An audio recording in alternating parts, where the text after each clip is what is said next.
बच्ची की हालत बहुत खराब है।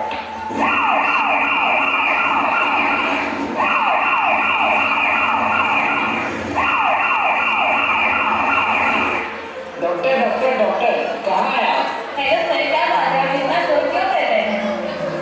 डॉक्टर, मेरी बच्ची का एक्सीडेंट हो गया, मुझे बचा लीजिए प्लीज, मुझे बचा लीजिए। प्लीज अच्छा, मैं फॉर्म भरवाइए, तभी मैं आपकी कोई भी मदद कर पाऊंगी। आपका फॉर्म भरी, पेशेंट सीरियस है, पहले उसका इलाज कीजिए। फॉर्म के बाद में भी भरा जा सकता है।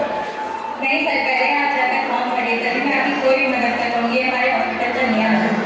ठीक है, मैं अभी फॉर्म भरवाता हूँ। तो जैसा कि आप देख सकते हैं, एक छोटी सी घटना जिसका शिकार एक स्कूल की छोटी सी बच्ची हो गई, वो भी कुछ लोगों की लापरवाही के कारण। बच्ची देर से अस्पताल पहुंची, उसका इलाज देर से शुरू हुआ, जिसके कारण आज वो बच्ची मौत और जिंदगी के बीच लड़ रही है। हे भगवान, मेरी बच्ची को बचा लो। आज मेरी बच्ची समय पर अस्पताल पहुंच जाती तो उसका इलाज समय पर हो जाता। मेरी बच्ची को बचा लो भगवान, प्लीज बचा लो उसे। मेरे प्यारे मित्रों, मेरे देशवासियों, मेरा भारत महान भारत, आप सबका भारत, विकसित भारत। हम भारत देश का नया विजन तैयार करने जा रहे हैं, जिसका विषय है विकसित भारत।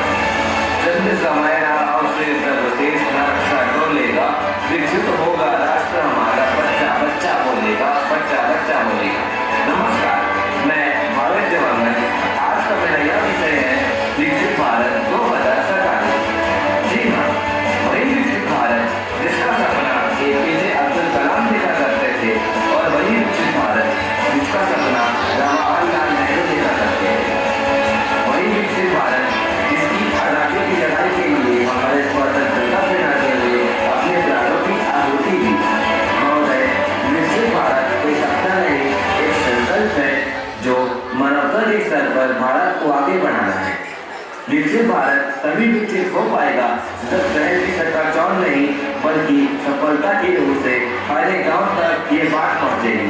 विकसित भारत तभी विकसित हो पाएगा जब हर एक हाथों में काम होगा और हर एक बच्चा अपना सपना देख पाएगा, जिसमें वो आर्थिक सामाजिक रूप से समृद्ध होगा। महोदय, आज हमारे पास AI है, अनेक प्रकार के रिसोर्सेज है, अनेक प्रकार के रिवॉल्यूशन है और टेक्नोलॉजी है। लेकिन महोदय, हम तभी विकसित हो पाएंगे जब ये सारे रिसोर्सेज गिने चुने लोगों में नहीं, बल्कि सभी भारतवासियों को मिल पाएंगे।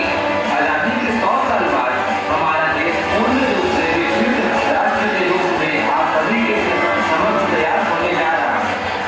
इसमें हमारी अर्थव्यवस्था, देश की प्रगति, शिक्षा, स्वास्थ्य और जितने भी कमजोर विषय हैं जिस पर हमें ध्यान देना चाहिए, वो सभी के सभी सॉल्व होकर आपके सामने मिलेगी। धन्यवाद। आज 22 साल बाद उस बच्ची को होश आया। डॉक्टर डॉक्टर डॉक्टर, जल्दी देखिए, मेरी बच्ची को क्या हो रहा है, प्लीज जल्दी चलिए। आप शांत हो जाइए और प्लीज बाहर वेट कीजिए, मैं देखती हूँ कि इसे क्या हुआ है। अरे वाह, इस बच्ची को आज 22 साल बाद होश आ गया, ये कोमा से बाहर आ गई है। अब आपकी बच्ची फिजिकली और मेंटली दोनों तरीके से पूरी फिट हो गई है। सच में डॉक्टर, क्या मैं आपकी बच्ची को घर ले जा सकती हूँ? जी हाँ, आप इसे बिल्कुल घर ले जा सकती हैं। Thank you doctor, thank you so much. कटा हुआ है। ठीक है, उसका बॉडी स्कैन करिए और फिंगरप्रिंट लीजिए और OT में लगाइए। मम्मी बस बुला रही थी। बस सुनिए बेटा, मैं कैब बुक करूँ, कुछ सेकंड ही आता है। अरे वाह मम्मी, बिना ड्राइवर की कैब? हाँ बेटा, ऑटोमेटिक है, ये विकसित भारत की निशानी है। अरे मम्मी, हम कहाँ आ गए? बेटा, ये तुम्हारा ही घर है। तो ये हमारे घर के पास क्या लगा है? बेटा, घर के पास एक ऐसा यंत्र लगा है जो हमारे क्षेत्र विशेष के मौसम की जानकारी हमें देता है। ये बताता है कि आज दिन भर बारिश होगी कि नहीं, और अगर होगी भी तो किस समय से लेकर किस समय तक होगी। ये हमारे दिन के तापमान हमें पिछले रात को और दिन के समय में ही हमें रात का तापमान बता देता है। अच्छा, तो हमारे यहाँ कितना विकसित हो गया?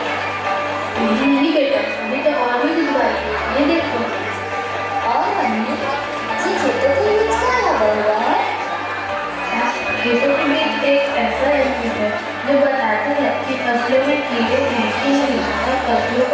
चाहिए कि नहीं, और अगर फसलों को पानी चाहिए भी तो किस मात्रा में, किस समय चाहिए। इससे फायदा ये होता है कि हमारे किसान भाई समय पर फसलों को खाद और पानी उपलब्ध करा लेते हैं। तो मम्मी, आज के समय पे हमारे देश के किसानों की स्थिति कैसी है? बेटा, अब हमारे देश के किसानों की स्थिति पहले जैसे नहीं है। आज हमारा देश तरक्की कर चुका है और प्रगति के पथ पर अग्रसर है। ऐसे में हमारे पास इतनी तकनीकी सुविधाएं हैं कि हमारे किसान भाई पहले की तरह लाचार और मजबूर तो बिल्कुल नहीं है। और मम्मी, ये ऊपर से चिड़िया जैसे क्या चल रहा है? बेटा, ये चिड़िया नहीं, इसे विकसित भारत की चिड़िया कह सकते हैं। इसे ड्रोन कहते हैं। आज हमारे यहाँ सामान डिलीवरी मैनुअली नहीं बल्कि जल्दी सुविधा से होती है।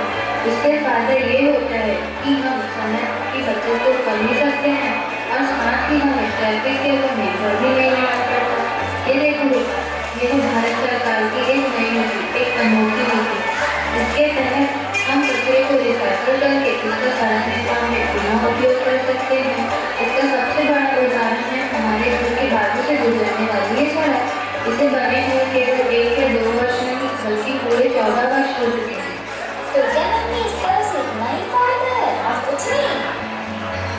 नहीं बेटा, इससे हमें फायदा ये है कि इसकी मदद से हम अपनी प्रकृति और अपने पर्यावरण को सुरक्षित और प्रदूषण रहित रख सकते हैं और वेस्ट से बेस्ट भी बना सकते हैं। यही नहीं, अभी और सुनिए, ये एक विकसित भारत की कहानी है। आज राजस्थान में भी पानी है। जाके देखिएगा, राजस्थान के कुछ गांव जहां कुछ साल पहले सूखे से परेशान थे, आज वहां हरियाली है। चारों तरफ खेत लहलहा रहे हैं। और यही नहीं, हमारे देश में अभी नए नए विकास हुए हैं, जैसे कि राजस्थान, जहां तापमान इतना रहता है कि तापमान से भी विद्युत बनाया जा सकता है। बता सकते हैं कैसे?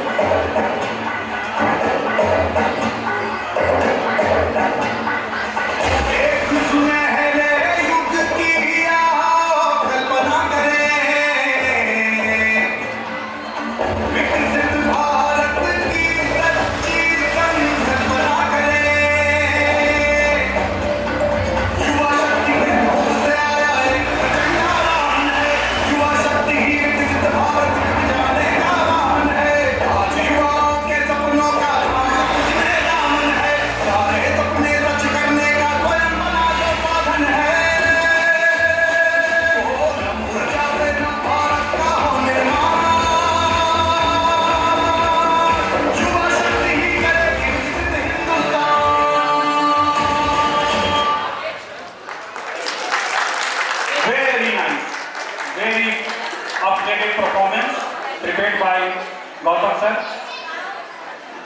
वेरी नाइस, बहुत अच्छा आप लोग किए। चलिए